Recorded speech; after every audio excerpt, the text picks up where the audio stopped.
Bem-vindos ao podcast Caos Planejado, seu programa sobre cidades. Eu sou Antônio Lim e hoje converso com Mauro Araújo Santos e Francisco Zancan sobre o futuro das lojas de rua. Mauro tem 33 anos de experiência em mercado de investimento imobiliário, atuando em prospecção de oportunidades, concepção e desenvolvimento de produtos, implantação de projetos, locação e gestão dos ativos, com cerca de 130 módulos comerciais implantados. Francisco é arquiteto e urbanista formado pela URGS e com MBA em Marketing e Comunicação.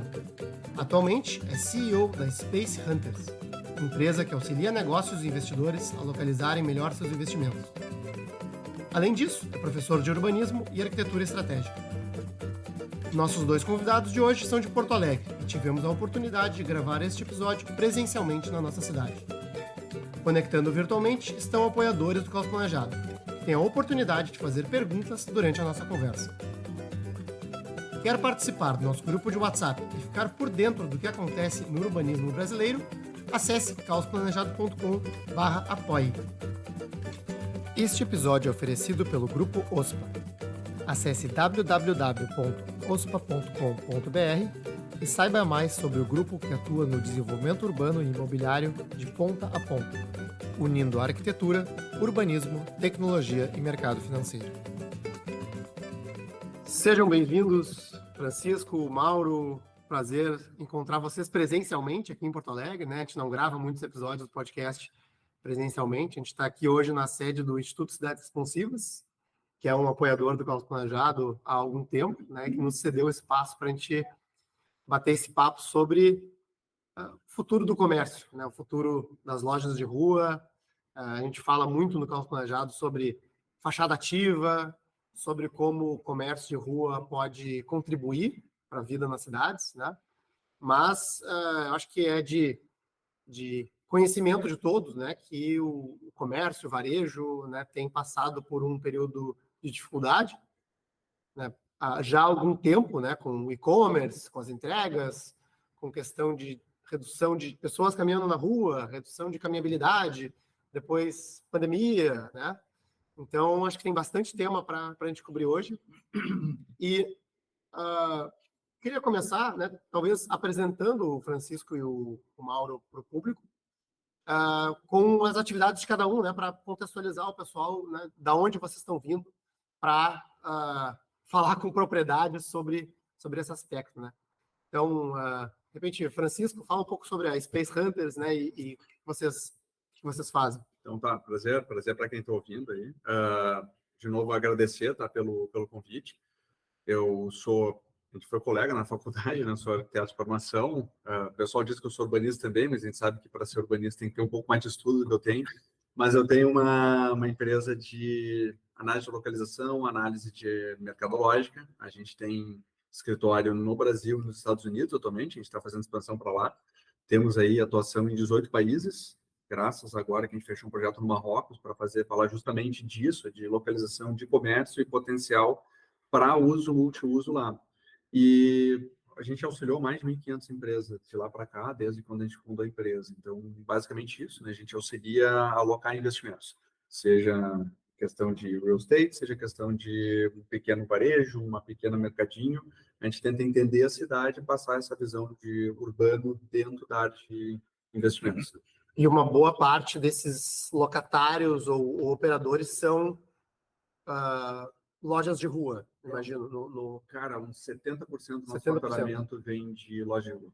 Os outros vêm desde governamental, real estate, sim, e uma pequena parte é shopping. Sim. Bem menor parte é shopping. Né? Não, legal. Então, tem bastante dados, né, de diferentes localidades para falar sobre isso. E Mauro? Bom, Antônio, obrigado pelo convite, é um prazer estar aqui.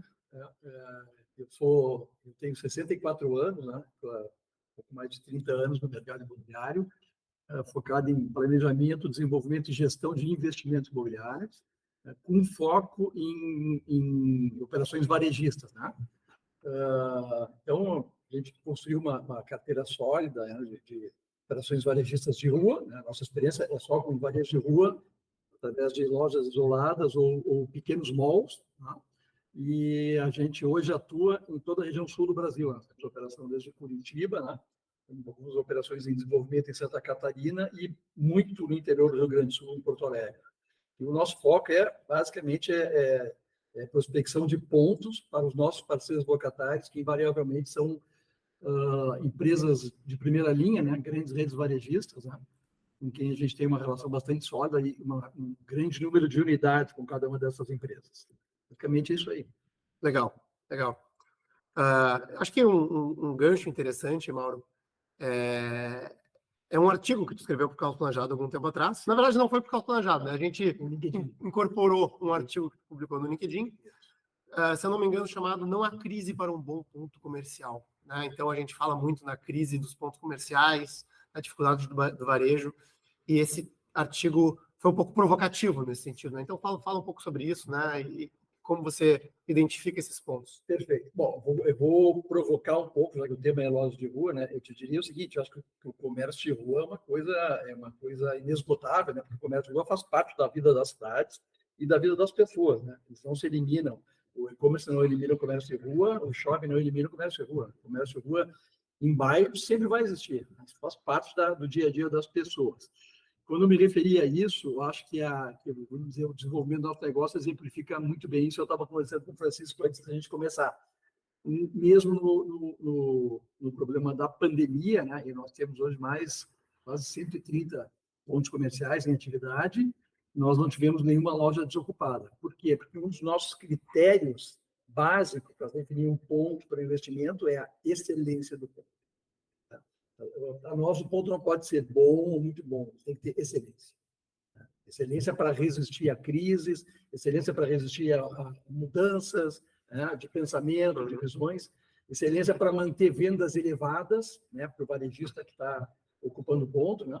Então, esse é o foco. Eu entendo que o ponto é tudo, a primeira coisa é o ponto. E depois aí vem outros elementos que giram do entorno disso, né? E que fazem esse negócio se sustentar por muitos e muitos anos. Né? E o que faz um bom ponto?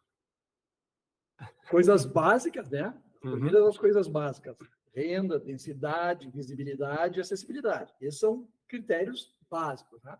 E aí eu costumo dizer o seguinte também: vai muito do cheiro, né? Eu tenho uma experiência razoável, né, de 30 anos prospectando ponto, né? Então vai muito do cheiro, né?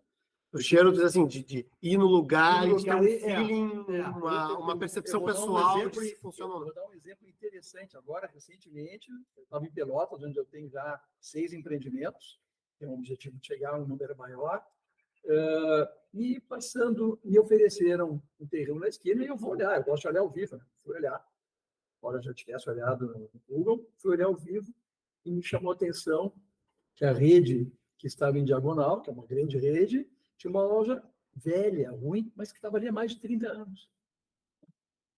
Um ponto super denso, com prédios, e eu pensei a primeira coisa: esse é o maior candidato a gente trazer para o lado de cada rua, porque se é com aquela loja que está ali há 30 anos vendendo bem, pequena, ruim, apertada, vende bem, melhor, vamos dizer, melhor indicador para trazer para cá. E foi o que aconteceu, em questão de poucos dias, né? Montamos o estudo, apresentamos, eles aprovaram a mudança da loja.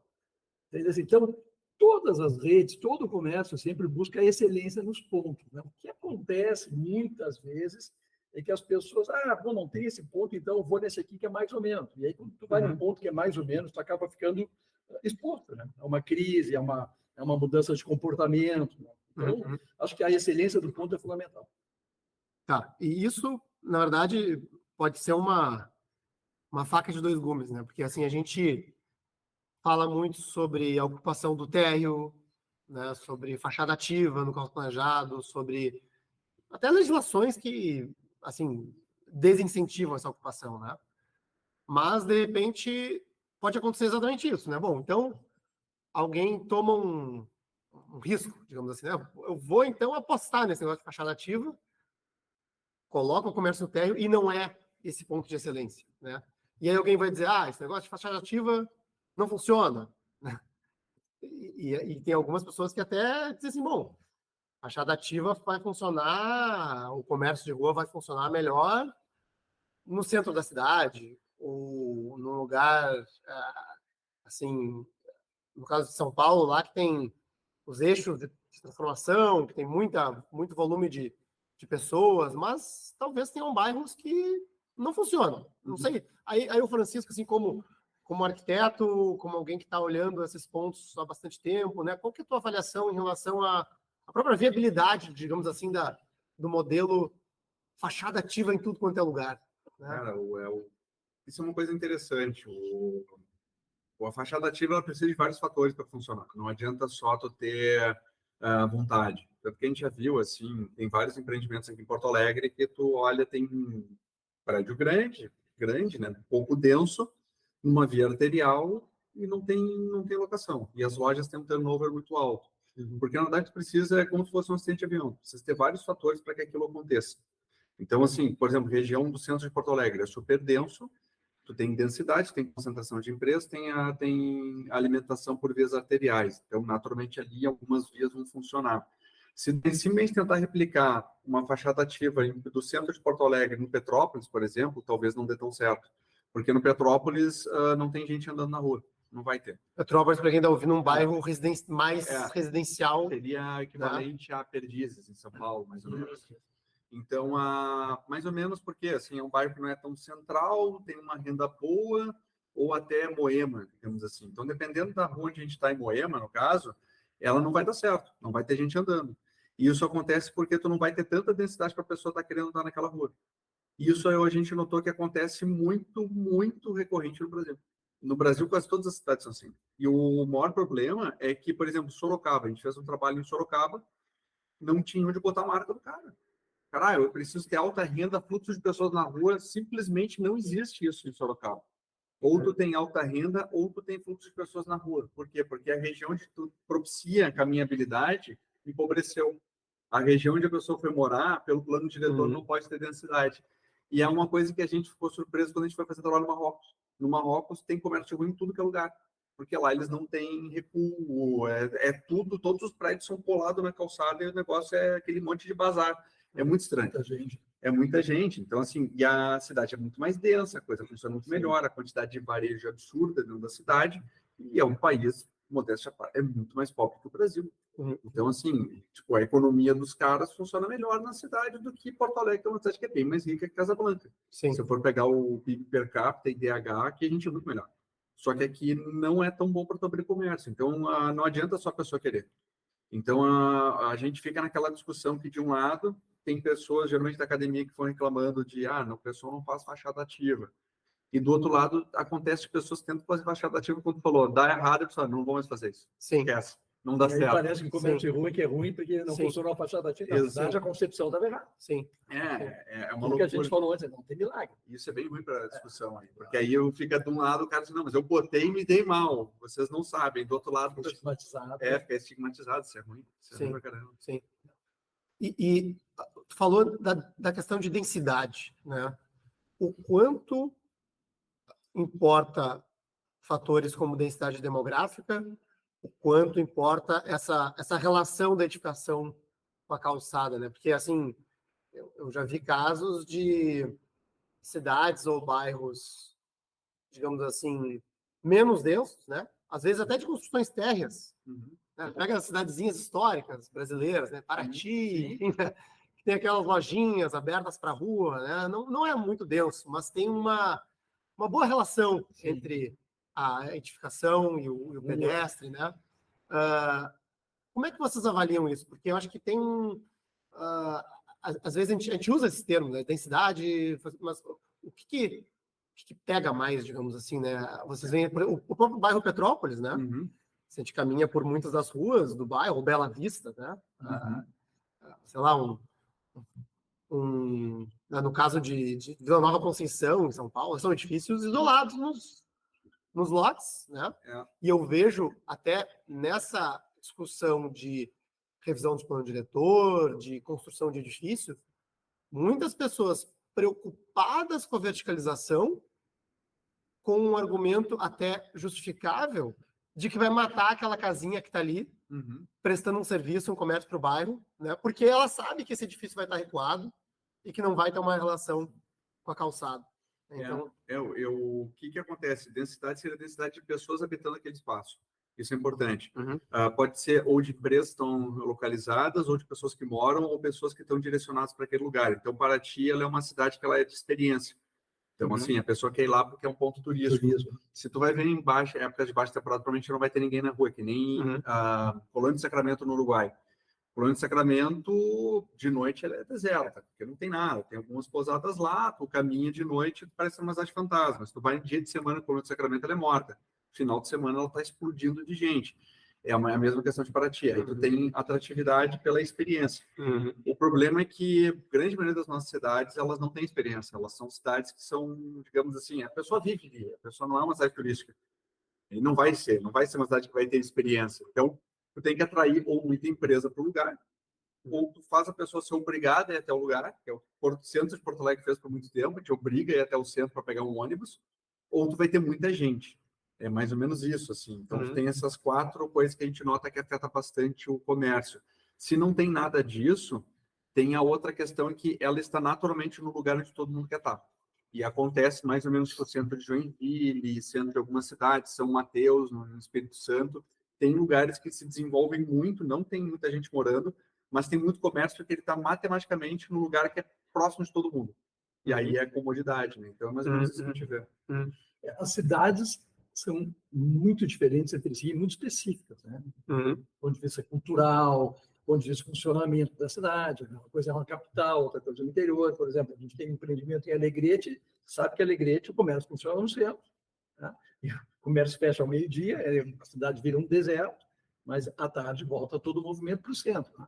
Então, tem coisas que são muito específicas. Voltando aqui a Porto Alegre, que é o nosso foco, o negócio da fachada ativa, como o Francisco falou, não são em todos os lugares que são aplicáveis. Né? Se pegar Petrópolis, desse lado que a gente estava falando de Protásio Alves, em direção a Ipiranga, é puramente residencial, não tem como imaginar botar um comércio ali no meio com uma fachada ativa. E não vai mudar isso. A característica do bairro assim, de grandes casas, né? De famílias, é um bairro residencial, pacato, parado, isso não vai mudar com o tempo. Tá? Então, a fachada ativa, eu acho uma ideia fantástica. Por exemplo, aqui tem uma das ruas que eu considero mais interessantes do comércio de Porto Alegre, que é Fernandes Vieira, em 2 quadras. Tem todos os tipos de atividade, tudo funciona muito bem. E as pessoas que moram ali moram super bem, né? Começam a seus pés. Né? A gente está aqui no bairro Bonfim de Porto Alegre, que é um exemplo. Não sei se é o mais denso de Porto Alegre, mas é um dos mais densos. Né? Ele está, se não me engano, não é o segundo mais denso de Porto Alegre, não. Agora eu vou pegar. Mas que a gente andou pesquisando, eu não sei se é o mais denso. Ele está lá em cima. Né?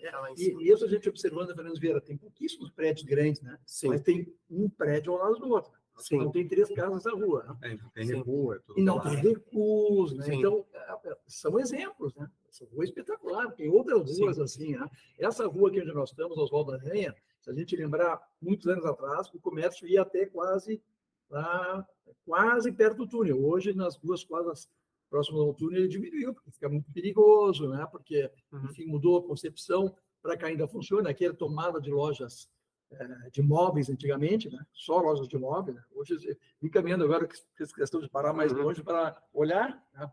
E eu achei uma loja de móveis. Né? E aí tem logo. Tá para a cabeça do. Não, deve ser porque estaria a tradição da família, enfim. Mas achei operações interessantes, como era serviço, ferragem, né? Livraria. Então,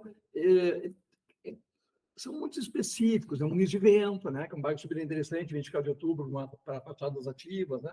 Carlos Chagas. Então, é muito... São Paulo, Tumulaço, também morei.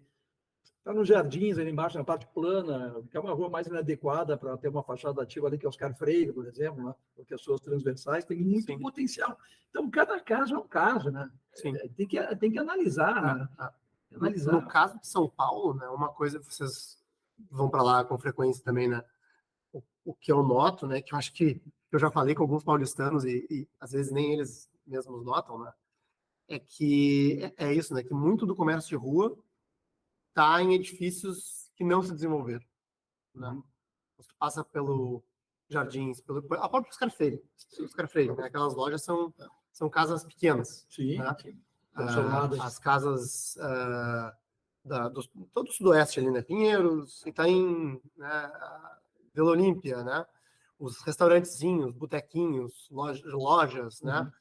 Normalmente são em casinhas, né? Ou predinhos que, por algum motivo, não tiveram transformação urbana, né?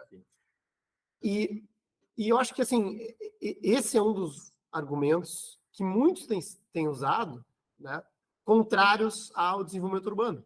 Né? Porque, puxa, a gente está desenvolvendo a cidade e matando uma característica, digamos assim, essencial dos bairros. Né? Tem uma coisa mais romântica, né? Mas, ao mesmo tempo, né, dadas as legislações atuais, até verídicas, né? Porque, enfim, como é que vocês veem isso? E eu não sei se o Francisco, né, qual que é o teu contato com incorporadores, né? Se as pessoas estão buscando fazer, né, substituir esses comércios nos seus empreendimentos por algo novo, isso é viável, né? Como é que vocês veem essa discussão? Cara, isso é uma coisa muito louca, porque a gente tem um apreço à história muito grande. A população de qualquer lugar que mora tem esse apreço muito grande. É quando você fala, a característica do bairro, tudo mais. Só que se a gente for pegar a história de todas as cidades, tudo sempre mudou. A cidade sempre evoluiu. E eu acho que um dos maiores, algo que eu noto nos trabalhos que a gente tem feito, um dos maiores problemas que tem nas cidades mais recorrente no Brasil, mas em cidades americanas a gente também tem notado um pouco disso, um pouco que a gente trabalhou, é a resistência de mudança. E aí isso gera, por exemplo, aqui onde vocês estavam falando, era cheio de lojas de imóveis. Agora a gente está aqui no Instituto de Estudos, tem aulas aqui, tem um café de Schrödinger, não sei ainda. Sim. Nós estamos trocando ainda. Então, já tem essa questão. Então, está em mutação. É possível porque permitiu fazer uma renovação do passo. O imóvel tinha uma boa relação de custo-benefício que compensou fazer essa obra aqui, fazer essa questão. Eu chuto que 90% das capitais do Brasil, o centro delas é economicamente inviável de fazer alterações. Então, as incorporadoras, elas têm interesse em fazer. Elas querem fazer, as pessoas dentro das incorporadoras, hoje em dia, eles têm intenção de fazer. Eu ouço muito, pessoal, gostaria de fazer um retrofit, gostaria de fazer, mas na hora que tu coloca no Excel, não bate. Não fecha a conta. Não fecha a conta. Tu pensa assim, vou pegar um prédio aqui no centro de Porto Alegre, eu vou botar ali, vou pagar 3, 4 mil reais por metro quadrado para comprar o prédio. Tu vai gastar mais alguns milhares de reais por metro quadrado para reformar. E tu vai poder chegar no máximo a 10 mil metros quadrados. Pô, na planilha tu gastou 11 mil para vender por 10. Logo, não dá. Por que não dá? Aí vem toda aquela questão, vocês falam bastante do caso planejado, questão de índices, recuos, possibilidades.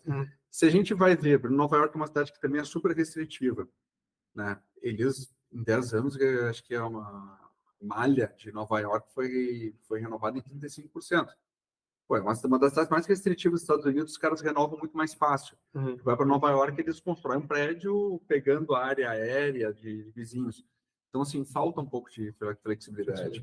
E os incorporadores têm muita intenção de melhorar. Né? Tanto que a gente tem que lembrar que boa parte dos incorporadores foram colegas nossos na faculdade de arquitetura. Eles tiveram esse contato, vão para o exterior, ver como é que uma cidade europeia funciona e pensam, pô, por que eu não consigo fazer uma cidade europeia aqui? Sim. A gente não tem as peças só, a legislação ela te impede. Ela diz, não, tu não pode. Então, isso é uma coisa que dá problema para comércio de rua também, a longo prazo. A cidade de Porto Alegre está evoluindo uma cidade que não vai ter comércio. Se for ver, não vai ter comércio de rua. Aqui dá. Agora, Petrópolis, Bela Vista, Boa Vista, são todos bairros fora de um cinturão de dentro da cidade, são bairros que não comportam loja de rua. Não tem condições. E eu acho que uma preocupação minha, né, é que a gente, digamos assim, passou por um período grande de urbanização no Brasil, né? As cidades já cresceram, já passaram pelo grande salto, né, de crescimento. Muitos desses bairros, de certa forma, se consolidaram com essa tipologia afastada, com muros e cercas e recuos, e a gente deveria, talvez, pensar em como transformar estes bairros, né? Ou seja, bom, eventualmente, como que um condomínio pode aprovar um comércio no térreo, né? Do que pensar em construções novas, porque o condomínio já existente, tu fala. Porque o impacto em transformar a cidade que já existe é muito maior. Sim. Né? E muito mais difícil. Né? E eu acho que essa é a discussão que, pelo menos aqui em Porto Alegre, está se tendo, né? Pelo menos para o diretor, que é algo positivo, de, pelo menos, travar a expansão urbana da cidade. Fazer ela ficar dentro de uma área onde já tem infraestrutura, já tem população, delimitar. Então, tentar botar assim, não, quer construir mais, tem demanda para construir mais, constrói aqui, onde pelo menos já tem prédio. Sim, sim. A gente vê, primeiro voltando ao centro que estava falando, né? Eu esses dias fiquei assim, perplexo, porque fazia muito tempo que não ia ao centro. Eu não tenho nada para fazer no centro, né? Eu vou eventualmente quando tem algum evento cultural lá no mar. Eu trabalho no centro, então estou todo Sim, dia. eu trabalho ali, mas eu, olha, não sei quanto tempo eu sentei, fui ver a exposição do Ciron, né? Fui ver o acervo do Marx. Mas passei na Rua dos Andradas às 3 da tarde e fiquei assustado. Deserto, completamente deserto. Às 3 da tarde. Deserto. Ah, bom, estava caindo um pouquinho de chuva. Estava caindo um pouquinho de chuva, mas não é motivo da chuva, né? Vi uma loja ali, um bazar tradicional, os vendedores na porta da loja. Na parte pedestrinizada. Na parte calçadão. Pô, me lembrei do tempo que eu ia ao centro todos os dias, que tu tinha que desviar para caminhar na praia. Né? Tipo, batendo, né? Né? Então, bom, hoje pode ser um pouco da chuva e tal, mas, sabe, assim, é impressionante. Agora, claro, às 6 horas da tarde, 5 horas da tarde, eu moro no centro. Mora pouca gente, né? Quer dizer, não houve acréscimo, né, de novas moradias, quer dizer... Sim. Então, ainda é um bairro bastante denso, né? É um dos mais densos de Porto Alegre. Mas teria potencial para ser muito mais denso. Não naquele trecho. Não naquele trecho, sim. Que é o centro... Sim, o trecho que está, vamos dizer, mais densificado de residência, passando a praça, né?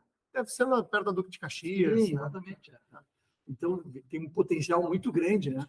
Para aumentar o número de residências, prédios, escritórios vazios. Sim, né? Muitos prédios vazios. Então, tem esse potencial. Quando a gente traz para os bairros, né?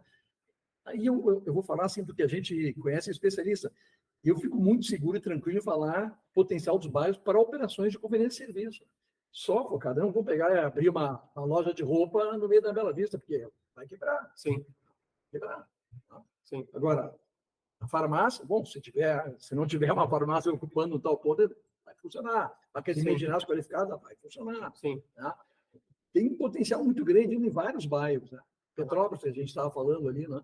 Então, tem que ser operações adequadas. Né? Acho que acabou aquela época de aventurar-se. Eu acho que aqui é bom, vou fazer uma loja aqui. Aí depois não vai ser, culpa do comércio de rua. Não é culpa do comércio de rua. Provavelmente a tua operação não deveria estar ali. Sim. E não poderia estar ali. Né? Sim. E eu também não acho, a gente não entrou no tema, mas só avançando um pouco, eu não acho que isso conflitue com as operações de shopping center, né? Porque as pessoas não vão todos os dias no shopping center. Sim. Então, o shopping center não tira a gente do comércio de rua, não tira a gente da conveniência de serviço. Então, acho que não são conflitantes. Né? Sim. Então, complementares. Tu tocou num ponto que eu acho que é sensível para muita gente, que são as farmácias, né? E é uma coisa que eu ouço não só aqui em Porto Alegre, né? Porque o pessoal fala, não, mas tem Panvel, que é uma farmácia gaúcha, que é uma rede daqui, né? Tudo quanto é lado, e tem Droga Raia, e aí eu vejo, tem vídeos que o pessoal grava na internet, né? Assim, 4 farmácias, uma do lado da outra, né? Brasília tem. Isso é um fenômeno que se repete em muitas cidades, né? De abertura de muitas farmácias. O que explica isso? Né? Acho que um tema, enfim, talvez um pouco tangencial, mas acho que é uma dúvida que muitos dos ouvintes podem ter e que surge nas nossas discussões com frequência. A farmácia é um negócio que é muito estranho, porque a gente já fez algumas ajudas para algumas redes de farmácia aqui no interior do Paraná, nunca no exterior, mas lá não é tão comum, né? Mas elas faturam muito. Então, assim, tem uma farmácia de um ponto, uma farmácia da mesma rede no outro lado da rua, e elas conseguem ter um faturamento complementar, porque elas uma pega o fluxo de um lado, outra pega a pessoa que estão vindo do outro, ou o pessoal está tomando muito remédio, mas também elas são meio loja de conveniências. Bom, lá em casa, minha esposa adora ir em farmácia, ela adora comprar coisa, ela compra não é remédio que ela compra coisa de estética, coisa de, às vezes, uns potatinhos, umas coisas assim. Eu não sei, acho que é uma loja de conveniência, de certa forma, virou. A Panvel, que é a rede que eu tinha mencionado, eles estão vendendo salgadinhos de marca própria, estão vendendo produtos de lá, produtos de acessório de marca própria. Então, me parece que elas estão indo para esse lado de uma loja de conveniência. Sim. Bom, deixa eu falar, assim, essa área eu estou bastante, conheço bastante, porque a gente tem quase metade dos nossos empreendimentos são farmácias. Tá? Desde a fronteira com a Argentina até Curitiba. Tá? Então, a gente tem farmácia por tudo. Pelotas, Alegrete, São Paulo. Tá? Então, o que eu observo? Né? Primeiro, assim, como nós temos o foco de fazer uma loja com o objetivo de ter retorno no investimento, se eu me sentir inseguro, de colocar uma farmácia em tal lugar que tem mais 3 à volta, eu não vou fazer esse investimento. Eu não vou fazer, como a gente costuma chamar, um investimento em contrato, só porque a farmácia está me dizendo naquele momento que quer alugar e daqui a 3 anos ela vê que não vendeu tanto. Eu vou ter a minha leitura, né, como já aconteceu, das grandes redes, quer botar uma aula aqui? Não, eu não quero. Agradeço, mas não tem interesse. Então, acho que tem que ter esse cuidado. Nós temos casos, com as 2 grandes redes, a maior do Brasil e essa que você falou, uma na frente da outra, e a gente colocou a loja, né? Numa eles colocaram a loja na frente da nossa, na outra nós colocamos, e não afetou nada a ver. Olha só, é uma coisa impressionante. O que eu vejo e leio são complementares. Fui aqui comprar, não tem, está muito caro, vou ver o preço, estou lá na rua. Isso baixo, tem muita renda, tem muito fluxo, muita necessidade. O Francisco referiu às lojas de conveniência. Essas redes principais, elas ainda não estão. A Panvel entrou um pouco agora. A Raia, por exemplo, não tem nada de bicicleta, não tem. Não é como uma Pague Menos no Nordeste que vende chinelo de dedo. Não sei se não está vendendo vinho, acho que nem não, porque não pode vender álcool em farmácia. Nos Estados Unidos, podia, né? Sim. Então, eu acho que é o seguinte: primeiro, que hoje em dia tem remédio para tudo. Muito mais do que antigamente, né? Te trata para qualquer coisa, né? As pessoas estão se cuidando mais também. Estão se cuidando mais. Eu vou na farmácia 2 vezes por semana. Tem suplementos alimentares, né? Suplementos alimentares também. Suplementos alimentares. E agora está entrando numa nova fase em que as farmácias foram autorizadas a ter clínica dentro. Porque isso começou na pandemia, exame de Covid. Vai poder fazer outras coisas, né? Sim. Já tem lojas no interior que tem centros clínicos dentro da loja. Então, a farmácia tem um potencial para ampliar os serviços, né? Tem potencial. O envelhecimento da população também é um fator. A população brasileira está vivendo cada vez mais, né? Então, isso é questionável, né?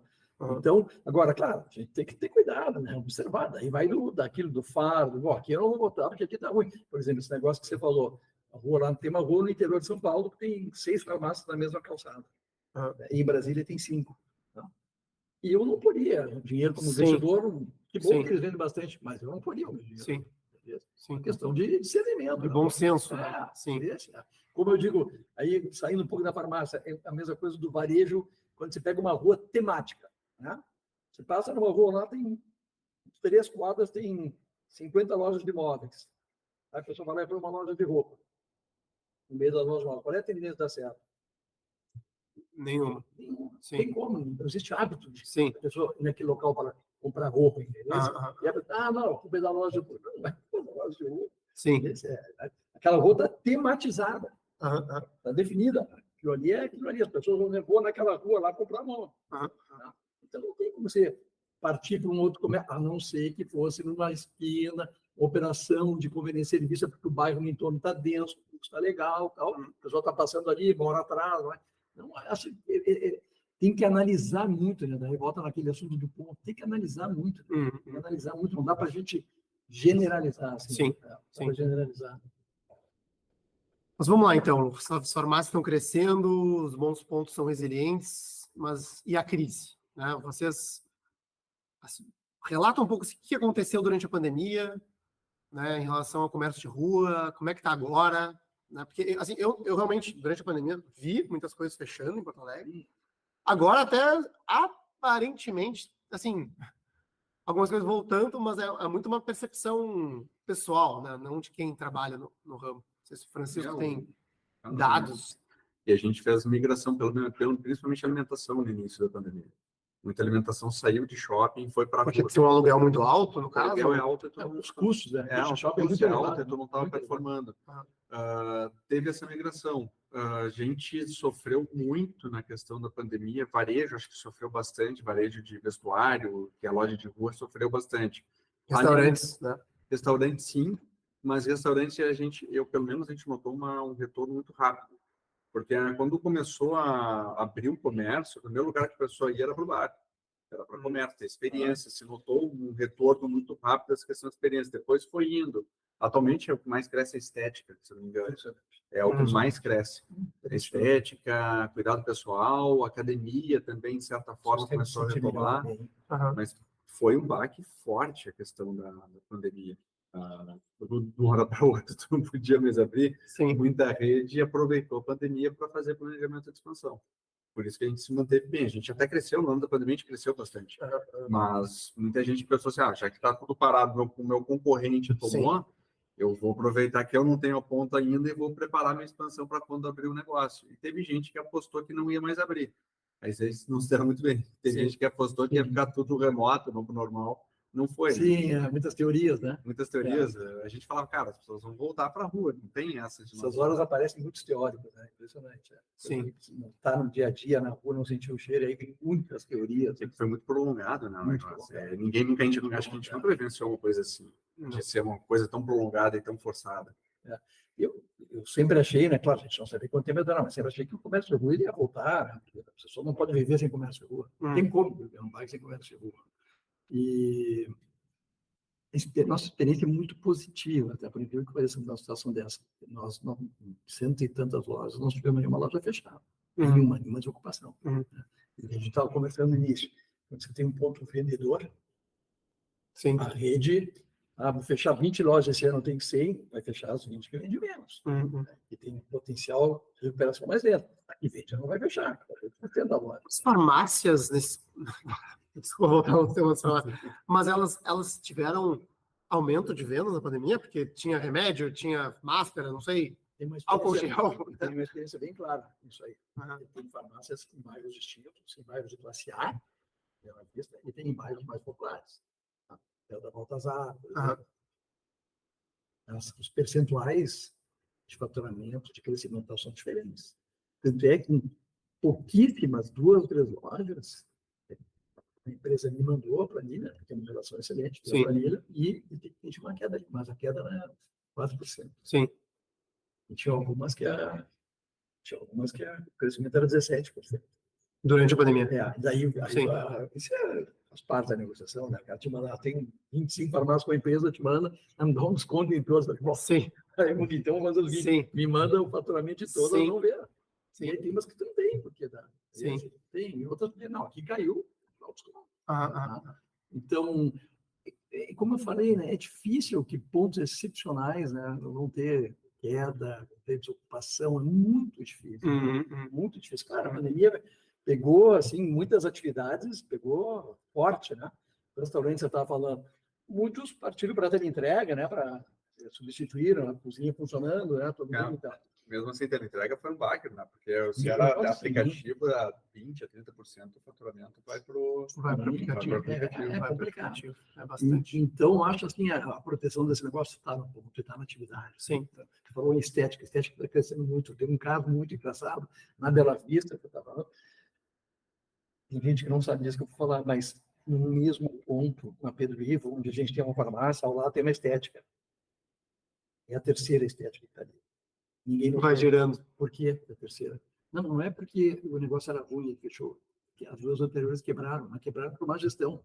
Só que ela fechou na sexta e a nova abriu na segunda. Ninguém notou. Sério? Sim. O cara foi arrancou a máquina e botou. Sim. Aí um dia alguém passou e falou, mas mudou? Assim, sim, mudou. Fechou a sexta passada e abriu na segunda.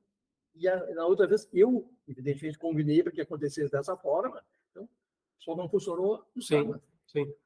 E a estética voltou uma outra, porque as outras tinham quebrado por má gestão, briga com franqueado e tal. E que está lá hoje é uma rede excelente, né? Sim. Está lá e funciona super bem, né? Você está falando pet também, potencial de pet potencial de pet é absurdo. Potencial de pet é lojas de pets. Sim, é fantástico. É fantástico. É impressionante. As pessoas compensam a falta de filho com cachorro. Os idosos. Né? É impressionante. Eu tenho 2 para A gente tem 2 outros casos recentes, né, que estão aí pegando as notícias nas últimas semanas. Uma delas é a expansão da OXXO no Brasil. Né, a gente até teve um outro artigo né, que a gente publicou no nosso planejado falando, né, sobre a expansão da OXXO, e muitas pessoas até, digamos assim, preocupadas, né, porque a OXXO estaria canibalizando aquele mercadinho de bairro pequeno, né, matando esses players. E uma notícia que eu acho que é dessa semana, que é do pedido de recuperação judicial do operador da Starbucks no Brasil. Saiu ontem, né? Saiu ontem agora de novo. Viu? Que era, que assim, faz pouquíssimo tempo, né? Acho que um ano atrás, eles estavam anunciando expansão agressiva, realmente, né? A gente viu lojas abrindo, né, bastante no Brasil. Não sei se vocês poderem comentar a respeito disso, né? O porquê da conveniência, né? Eventualmente, por que um café como Starbucks, né? Ou se vocês acompanharam esse processo. O Starbucks, ao meu ver, ele tem alguns desafios em questão de modelos de negócio perto do público brasileiro, nosso poder de renda.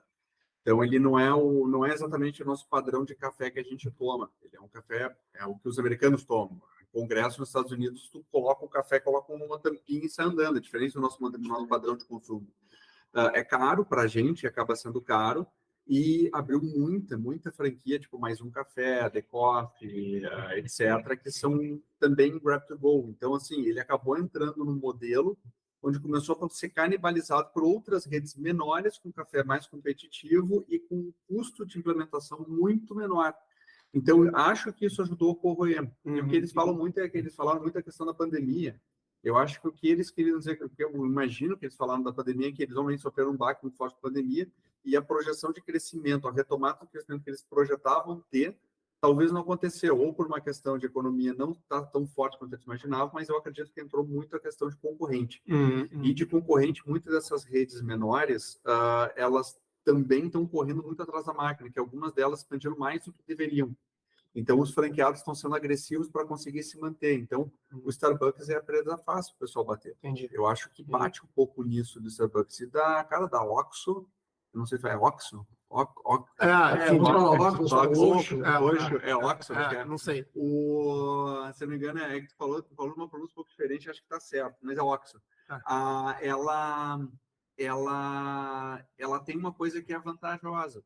Pensando que, imagina assim, teve uma inflação muito alta, então o custo de vida aumentou. A pessoa, muitas pessoas lá na empresa, o pessoal compra muito para comer no escritório, tudo mais.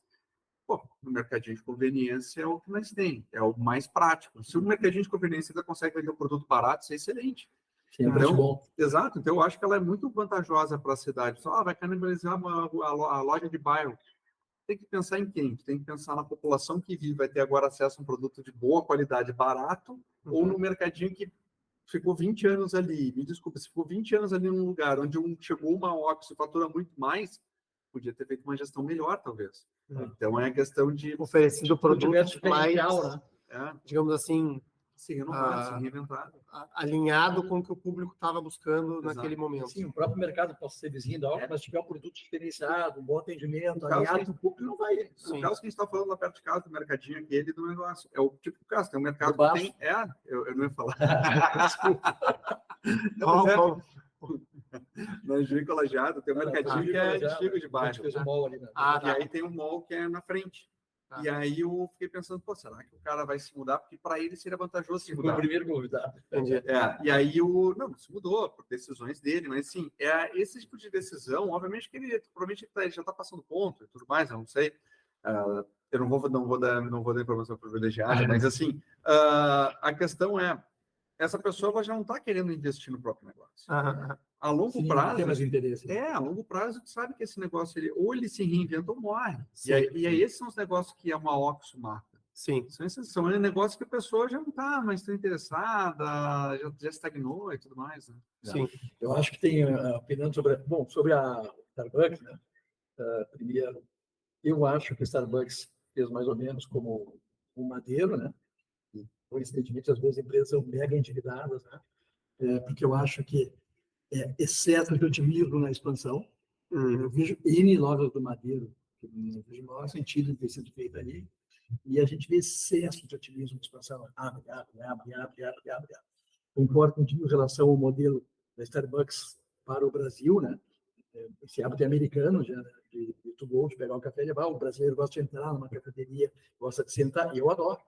Eu entro em 3, 4 cafeterias por semana, eu amo. Eu gosto muito desse café de Santa Catarina. Eu acho que hoje em dia tem muito café de qualidade, o Starbucks trabalha com café mais, uma torra muito elevada, tal, Então, acho que a concorrência vai ficar difícil, eles têm um custo de operação caro, né? Eles são umas lojas super estruturadas. Sim, né? sim. Esse Decoff tem por tudo agora, e são microlojas, né? Esse Decoff, se não me engano, eu conversei esses dias com de Curitiba, né, no Paraná, mas já tem em Espanha e Portugal, eu acho que tem vários lugares. Acho que tem vários mais de 300 lojas. Tem uma pegada meio urbana, né? Eles fazem lojas pequenas que têm essa abertura para a rua. Tem algumas que eles põem em recuos. Por exemplo, eu tentei colocar uma no mall, no nosso Recursos Jardins, em container. Mas aí fui pedir licença para o município e não conseguiu. Talvez se eu tivesse colocado o container sem pedir licença, entendeu? Mas aí não pode fazer isso. Então, não pode colocar um negócio que é prestar serviço para o entorno. Né? Sim. Um negócio bacana, interessante, um complemento para o mall. Né? Então, esse modelo de negócio tem um potencial muito grande. Né? Se complementar, vamos um pouquinho de espaço, né? 12 metros quadrados, bem menores. Você caberia em qualquer recuo, qualquer recuo. E normalmente não consegue botar isso. Não consegue. Onde tem recuo, não consegue. Só irregularmente. Só irregularmente. E aí a gente anda pelos comércios na rua e vê que vários recursos são usados de forma regular. Sim. Então, aí é complexo. Então, eu acho que tem muito dos erros do comércio de rua tem a ver com o empreendedor. Né? A culpa é do poder público, a calçada, a segurança, que você entendeu, que existe em todo lugar. A culpa é do empreendedor que escolhe mal, que faz uma expansão muito acelerada, que gasta muito numa loja, né? O ponto não é adequado. Né? Pega franqueado mal qualificado. Isso é fundamental, né? Quer dizer, pegar um franqueado ruim e montar outro negócio. Aí, indo para Oxo, lá para outros. A expansão é uma absurda, a velocidade é muito forte, tem um grupo Shell por trás e tal. Eu, pessoalmente, eu já visitei algumas lojas em São Paulo, pessoalmente, eu não simpatizo com as lojas no sentido do visual das lojas. Eu não posto de gasolina, cor, né? Eu não simpatizo, mas não tem como dar errado, né? Numa cidade como São Paulo, pela conveniência, né? De estar onde está, né? Agora, vamos ver qual é o potencial para tu fazer isso aí para expandir para o interior interior de São Paulo. Ver qual é o potencial para colocar no interior, né? E eu, pelo que eu estou informado, porque eu comparo muito a Oxo, claro, ligando a Shell, eu comparo muito como se tivesse tirado a loja de conveniência do posto e botado na rua. Né? Parece um pouco isso. Sim. E eu sei que tem outras empresas que vão fazer isso. Eu tenho essa informação já, que vão fazer isso. Estão testando, vão começar a testar esse modelo, justamente para pegar ocupar esse espaço de mercado de vizinhança. Conveniência e vizinhança. Sim.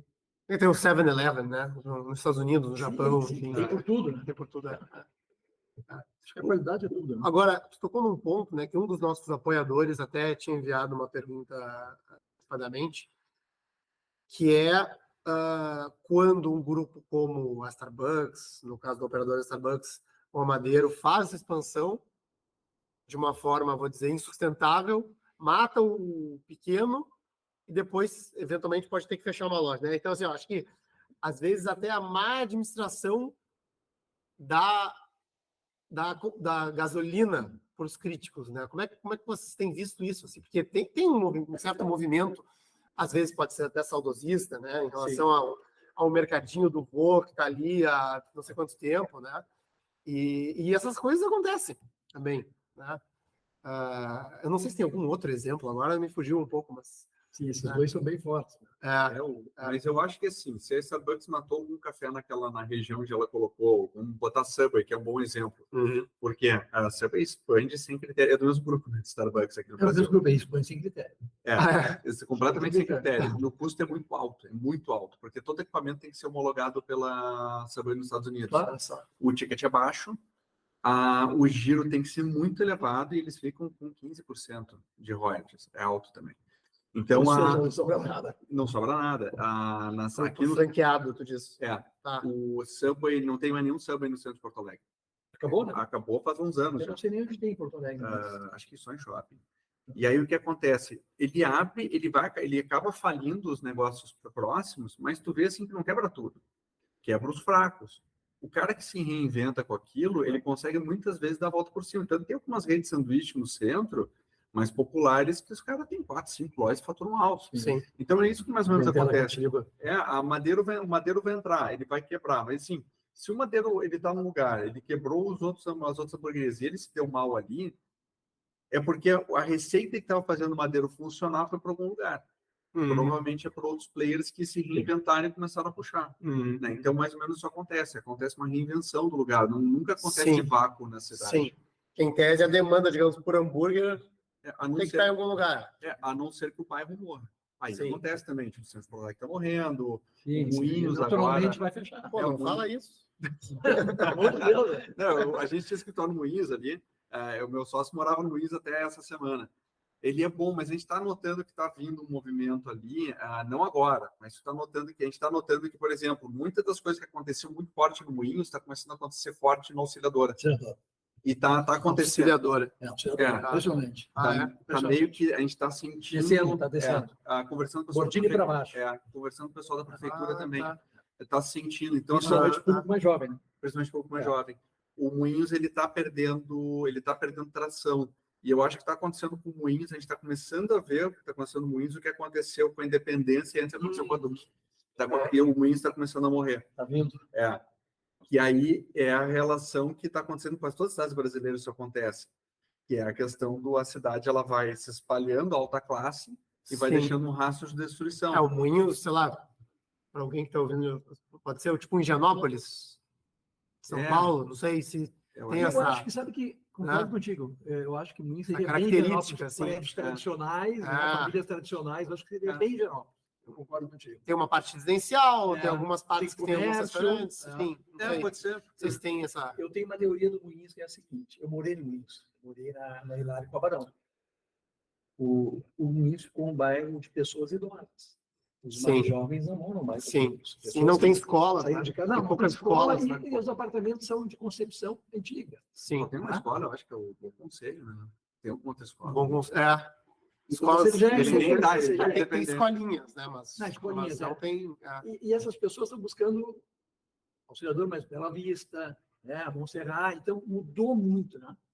Mudou muito. Academia de ginástica, não tem uma academia de ginástica grande no Moinhos, né? Então, agora as pessoas de idade com renda estão lá. Você como disse um amigo meu lá que tem comércio de vinho, assim, pô, essa venda caiu, porque só tem pessoas de idade comprando vinho. E aí tu vai dizer para um cara de 80 anos, o cara vai comprar um garfo de vinho, ele não vai tomar 4 garrafas de vinho por mês, entendeu? Ele vai comprar e vai tomar com tranquilidade e tal. Então, é um bairro que mudou muito, mudou a concepção. As pessoas nunca saíram para casas, que não eram ruins.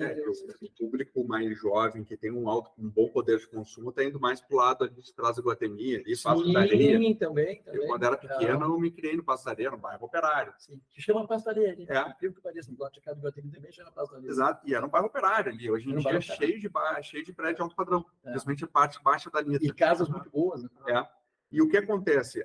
Muitas dessas pessoas gostariam de morar no Moinhos, só que não conseguem mais. Quantos prédios novos estão saindo no Moinhos e quantos prédios novos estão saindo ali pelo Boa Vista? Sim. É muito discrepante. E os poucos que saem no Moinhos é uma fortuna. Exato. E aí tem um monte de prédio antigo no Moinhos, bons, mas que aí... imagina a pessoa pensando, mas tem que fazer a hidráulica elétrica, pega novo e não tem churrasqueira. Eu acho que o pessoal pensa também o seguinte, eu pego um apartamento maravilhoso, tem vários nos Moinhos, aí vai reformar e tal, legal. Aí tu vai ver que os Moinhos estão só de pessoas idosas. Aí tu já não consegue modificar mais nada, porque ninguém bota nada, não acontece nada. Transformação. Agora eu quero botar um gerador no prédio. Não. Então é difícil. O condomínio de prédios antigos são muito mais altos que o caríssimos, porque tem manutenção permanente. Mas ali segue sendo um ponto de restaurantes de Porto Alegre, né? Que eu acho que é um pouco da rua temática que tu mencionou, talvez. Mas eu acho que a de Chagas... A de Narte agora. Eu acho que o foco é exatamente esse. Acho que a vocação é essa, eu vejo. Né? Sim. É porque vem gente fora de Porto Alegre, que vai para um evento que tem uma tradição, né? Sim. E eu acho que é isso, né? Embora os moradores dali devam usar bem pouco, né? Mas eu acho que é isso, né? Acabou de ver o Kit Barra Nova abriu ali, né? Onde era a Veneria, enfim. Eu acho que é isso, quer dizer, é uma tendência, não iria ter... Eu fico muito surpreso com aquela loja de linha mole grande que tem ali daquela rede tradicional, né? No meio da Padre Chagas, né? Lojas Renner. Fico muito surpreso, porque aquela lá, aquela até onde eu sei, ela não performa. Não performa. Não, é mais um showroom, uma flagship. Eu costumo dizer o seguinte, quem tem experiência em comércio de rua. Fico sentado aqui o dia inteiro olhando a loja, dá para ver se a loja performa. Aí vão falar com os caras, vão dizer, não, performa. Sim. Que bom que para ti, mas é óbvio que não performa. Sim. É mais marca mesmo. É claro, são coisas Ela foi óbvias. aberta na época que a Riachuelo tinha aberto no Oscar Freire. Oscar Freire, fechou sim, também, né? Sim, fechou. Fechou aí. Eles tinham aberto naquela época. Então, assim, foi pensado assim, pô, se o nosso concorrente está abrindo Sim. no Oscar Freire, a gente tem que abrir num ponto aqui em Porto Alegre. Vai ficar chato a gente não abrir. E aí eu acho que eles mantêm, talvez o custo tenha ficado acessível. Eu acho assim vazia, né? Eu não vejo muito sentido, mas aí é uma estratégia deles, né? Eles têm que saber melhor. Aí volta daquele negócio da adequação, né? Sim. Adequação, né? Bem bom. Então, pegando aqui o final, mais para o final da nossa conversa, né? Olhando para o futuro, né? O que pelo menos eu captei de vocês é que tem essa questão da transformação de práticas, de usos, né? Tem temas aí que estão crescendo, farmácias, conveniência, pets, né? Estéticas. Vocês veem mais ou menos isso, assim, como talvez olhando para frente, assim, o comércio de rua, né? Como que isso está se reinventando, né? Como é que, eventualmente, mesmo, não sei, né? Um incorporador que está ouvindo pode, né, se dar conta disso na hora de pensar um novo empreendimento, ou um arquiteto pensando num projeto, né? Porque, enfim, são ideias que, querendo ou não, podem ser implementadas, né? Vamos pensar desse jeito. A alimentação nunca vai sair de voga, né? Porque as pessoas têm que sair de casa, a experiência é muito forte. Estética, porque é algo que tu não consegue fazer em casa, tudo aquilo que tu não consegue fazer em casa, eu vejo que é algo que vai dar certo. Varejo, principalmente pet, ele é bom por quê? Porque pet shop geralmente tem clínica veterinária, então tu tem que levar o teu cachorro ali. E aí tu consegue banho, tosa, então, e limpar dente, se não dá tártaro, então é uma coisa que tu tem que ir lá e tu consegue fazer venda por impulso. O que eu vejo de problema é fitness também. Eu não frequento muito, por isso que eu me esqueci dele, mas fitness também. Eu até faço em casa, mas Mas uma coisa que eu vejo preocupante é que tem algumas tendências que as pessoas querem, as pessoas gostam de consumir e as cidades não comportam. Por exemplo, vamos botar mais um café esses para levar. Teve um cliente nosso que ele montou uma rede de café para levar, o cara era executivo de multinacional, entende muito, ele me perguntou assim, tá, Francisco, fora de Moinhos de Vento, a região central, onde que é o próximo Moinhos de Vento para botar o meu café? Eu olhei para ele e falei assim, não existe. E, não, mas a cidade está crescendo. Não, a cidade está crescendo. Tem outros bairros que vão ser bons. Não existe mais nenhum índice. Nenhum bairro onde a pessoa caminha. Ou seja, no futuro, se a cidade continuar do jeito que ela está evoluindo, ela vai virar uma cidade que precisa de carro para as coisas. Não vai funcionar. Isso é muito ruim, porque a população vai ter uma demanda de uma certa experiência que não existe. Não existe lugar que comporte aquilo. E, cara, eu noto isso no interior do Brasil, no interior de São Paulo. Várias cidades do interior de São Paulo não comportam mais esse modelo. O pessoal coloca lá, mas tu vai ver mais um café numa cidade do interior, tipo Erechim, tem mesinha para sentar. Por quê? Porque aquele lugar não comporta... Tem excesso de oferta e falta de demanda. E falta de densidade nas cidades. As cidades elas estão cada vez menos densas, cada vez menos caminháveis, e a população vai se atomizando. Assim. É o que eu tenho notado. Assim, eu tenho uma posição sobre isso. Eu acho que aquilo que a gente está falando de especificidades, eu acho que tem bairros em Porto Alegre que são fantásticos, como continuam sendo fantásticos. Cidade Baixa, Bonfim, tá? Alguns outros que eu teria que pensar, já para a Zona Norte, né? Se o Brasil é um polo comercial, tal, e as pessoas vão continuar usando aquilo, faz parte da vida delas. Né? As pessoas não vão... Eu não consigo imaginar que todo mundo vai pegar carro para fazer tudo. Né? É muito desagradável. Muito. Imagina uma pessoa que mora aqui no Bonfim, não precisa ter carro. Tem que ter carro no mercado. Não faz sentido ter carro. Então, eu acho que tem muito potencial para determinadas regiões. Aí, voltando àquele negócio, tem que saber escolher o ponto. Tem que saber escolher o ponto. Tem coisas que não vão dar certo, tem coisas que vão dar certo. Vai para o interior, que a gente tem muito investimento no interior. Eu observo que tem N oportunidades, mas aquilo que eu falei agora há pouco, talvez não é a oportunidade de colocar uma nova, às vezes substituir um equipamento velho. Sim. Que o próprio varejista está demandando. E aquela loja está lá e faturando há 30 anos, mas está no limite, daí não passa. Aí você vai lá e disponibiliza um equipamento novo que dá para aumentar em 30%, 40% do teu faturamento. Então, cabe o quê? Detectar onde é que estão as oportunidades, né? Estudar as oportunidades, as adequações, a cidade é compatível, não é compatível. Aí eu vejo muita oportunidade no interior para operação de conveniência de serviço. Tá? E mesmo fizemos um teste interessantíssimo em Alegrete, que tem as ruas principais, nós já fizemos saindo do centro, a cidade vai para 2 lados, então a pessoa está retornando para casa, colocamos uma farmácia na esquina, é um case hoje. Um case com 12 vagas de estacionamento, a primeira loja da cidade com bolsão de estacionamento. Sim. É um case, sabe? Então, eu acho que tudo assim, ó, é coisa mirar no alvo, sabe? Sim. Ser muito assertivo, né? Claro, dizer, bom, mas isso é minúsculo. Não, é minúsculo, mas é assim que tem que fazer expansão, na verdade. Eu vejo muitas expansões que estão sendo feitas, inclusive por farmácias.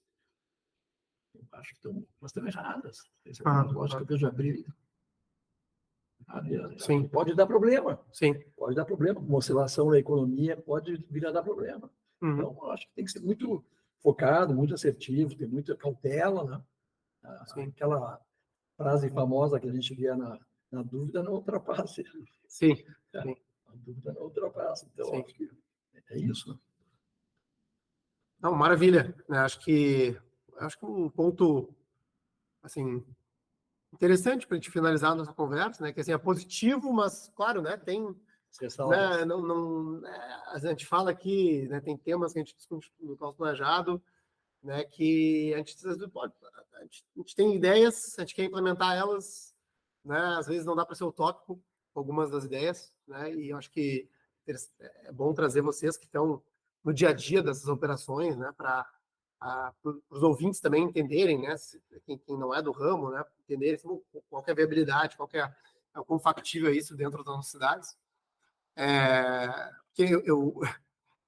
E eu acho que mesmo assim, né? É um assunto que eu gosto de empurrar adiante. Eu tive nos Estados Unidos algumas semanas atrás, passando por alguns subúrbios, né? Onde tudo é feito de carro e tem assim café drive-thru, banco drive-thru, a coisa assim, daqui a pouco vai ter até academia drive-thru, né? Porque estímulo ao uso do carro. Os caras têm um hábito estranho, eles comem dentro do carro. Então assim, para mim aquilo talvez seja o maior fracasso do planejamento urbano, né? Porque assim, a pessoa não consegue fazer nada se não tiver aquele veículo, né? Então, assim, eu continuo sendo um grande entusiasta, né, de tentar retomar a vida na rua, né, de pensar novos modelos de ocupação dos prédios. E deixo para vocês as considerações finais aí para te finalizar o nosso bate-papo. Eu acho que todo mundo, certo? Eu não vou falar todo mundo, né, mas eu acho que a grande maioria das pessoas, pelo menos com quem eu convivo, a gente, pelo jeito, também convive, gosta de ter uma cidade que tu possa fazer tudo a pé. Né? Todo mundo com quem eu converso prefere aqui o Bonfim do que até o Petrópolis, onde eu moro. As pessoas dão preferência para o Jardim de São Paulo em relação, por exemplo, ao Leopoldina, para conviver. Mas existe alguma resistência ainda para conseguir elas perceberem que tu pode ter isso, desde que exista uma certa necessidade de alteração das legislações. A legislação, e nas discussões se vê muito disso, até em jornais, matérias, tu vê que muita gente critica a maior densidade, só que prega tu ter uma cidade mais caminhável. Então, falta a população começar a identificar isso, participar do debate urbano. Está tendo debate do plano diretor. Semana que vem vai ter as plenárias todas. Quase ninguém fala isso. A gente vai participar, porque a gente quer aumentar os índices. Então, falta isso. Falta a pessoa se movimentar. Sim, a lojinha de rua não funciona no subúrbio americano, né? Pegando um caso extremo, né? Não funciona isso. Né? E da jeito que está, a lojinha de rua, como tu falou, o centro está ficando vazio. Como é que a gente pode revitalizar o centro? Está todo mundo botando todas as apostas do centro de Porto Alegre no cais. Tá, mas ele não é o suficiente. Tu precisa fazer com que o centro vire economicamente viável. Sim. E para isso passa o plano diretor. A população, as pessoas que estão nos ouvindo, acho que eles já saibam, né? Mas é importante participar mais disso, porque senão nós vamos só ficar olhando as coisas acontecendo e pensar, pá, isso é uma merda. Sim. E aí agora é a hora de conseguir fazer as alterações. Sim.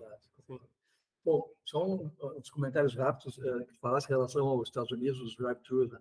Acho que isso não é genérico, isso é bem da cultura americana. A americana adora esse negócio de comer dentro do carro. Né? Tem algumas farmácias no Brasil que fizeram experiência de drive-thru, a DPSP em São Paulo tem, a farmácia Rosário fez, e aí eu cheguei a desenvolver o projeto para os nossos parceiros lá, e o pessoal falou, não justifica, porque eu preciso de muito mais terreno terreno em pontos nobres é muito caro, e o que vai me agregar de venda e que vai demandar de mais funcionário não compensa. E eu não vejo muito sentido nisso. Né? Então, eu acho que tem muito a ver com a cultura Graças a mexicana. Deus. Graças a Deus. Eu acho horrível. Uma coisa assim me assusta. Sim. Tá? Estados Unidos, periferia dos Estados Unidos. Agora há pouco eu vi que dessas duas grandes, não sei se era a CVS ou a Walgreens, acho que era a CVS, estava fechando não sei quantas lojas. Vamos lá, vamos lembrar lá que a CVS tem lojas, primeiro aquela urbanização ali da Flórida, né, que é coisa horrorosa, assustadora aquilo. Olha, ela tem uma loja lá no meio do nada, assim, Sim. 2, 3 coisinhas, aí tem uma loja gigante. O que vai acontecer? Daí vai cair barbaramente a venda, porque eles vão alegar que tem muito assalto e tal, e a loja vai fechar. A loja fechou porque é culpa do comércio de rua? Não, a loja fechou porque ela era mal localizada e é uma cultura inadequada para ter uma farmácia. Mas eu vou botar uma farmácia isolada no meio de nada e ficar esperando que as pessoas vão comprar carro. Não tem nada a ver com loja de rua. Uma coisa da cultura, né, que eles vão ter que mudar. Né?